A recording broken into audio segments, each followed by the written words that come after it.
राज्य पुनर्गठन की मांग तथा राज्य पुनर्गठन आयोग। Demand of the state recognisations, the state recognisations commissions. ठीक है, इसका मतलब क्या होता है बेटा? राज्य पुनर्गठन आयोग। राज्य का गठन कैसे किया गया? ठीक है, हम पढ़ रहे हैं भारत में राज्य पुनर्गठन की मांग एकदम नई नहीं है।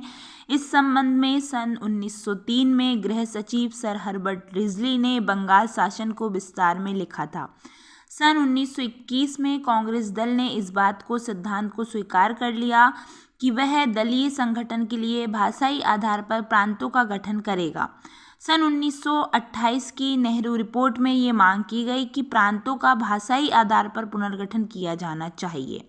साइमन कमीशन ने भी सन 1930 में प्रांतों के पुनर्गठन का समस्या पर विचार किए।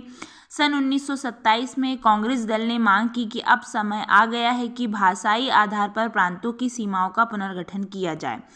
जिस भी स्टेट में जो भाषा बोली जाती है उसी भाषा के आधार पे उस राज्य को बांटना, लेकिन ये बिल्कुल भी एकदम ऐसा नहीं था कि हो पाता। दल ने सन 1945 के चुनाव घोषणा पत्र में इस संबंध में स्पष्ट लिखा कि प्रांतों की सीमाएं भाषाई संस्कृति आधार पर पुनर्निर्धारित की जानी चाहिए।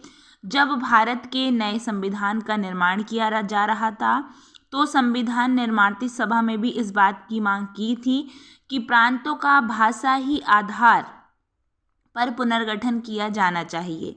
भाषाई प्रांतों के गठन पर विचार करने के लिए एस.के. धर की अध्यक्षता में एक आयोग का गठन किया गया। किसकी अध्यक्षता में बेटा? एस.के. धर। पूछा जाता है ये क्वेश्चन, राज्य पुनर्गठन की मांग में किस आयोग पर बैठक हुई थी? तो एस.के. धर। लेकिन संविधान सभा द्वारा नियुक्त इस भाषावार प्रांत आयोग ने भाषा के आधार पर प्रांतों के पुनर्गठन का कड़ा विरोध किया। इसीलिए संविधान में ऐसे पुनर्गठन की व्यवस्था नहीं की गई। इसके बावजूद भी भाषावार राज्यों के निर्माण की मांग जोर पकड़ती गई। मद्रास प्रांत से तेलुगु भाषाई जिलों को अलग करके आंध्र प्रदेश की स्थापना के आंदोलन ने उग्र रूप पकड़ लिया। आंध्र प्रदेश की मांग के समर्थन में पोती श्री रामल्लू ने अनशन करने में प्राण दे दिए।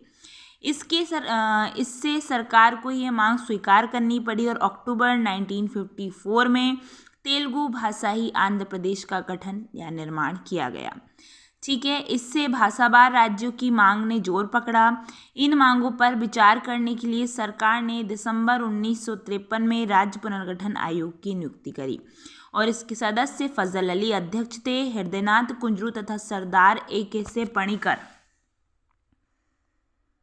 इस आयोग ने 30 सितंबर 1955 को अपनी प्रतिवेदन प्रस्तुत किया। आयोग ने समस्या के विभिन्न पक्षों पर विचार करने के उपरांत राज्यों के पुनर्गठन की योजना बनाने के लिए 4 प्रमुख सिद्धांत निर्धारित किए। भाषा की एकता एवं सुरक्षा, भाषा एवं संस्कृति की समानता, वित्तीय आर्थिक प्रशासनिक सुविधा, राष्ट्रीय विकास योजना का संचालन। ठीक है।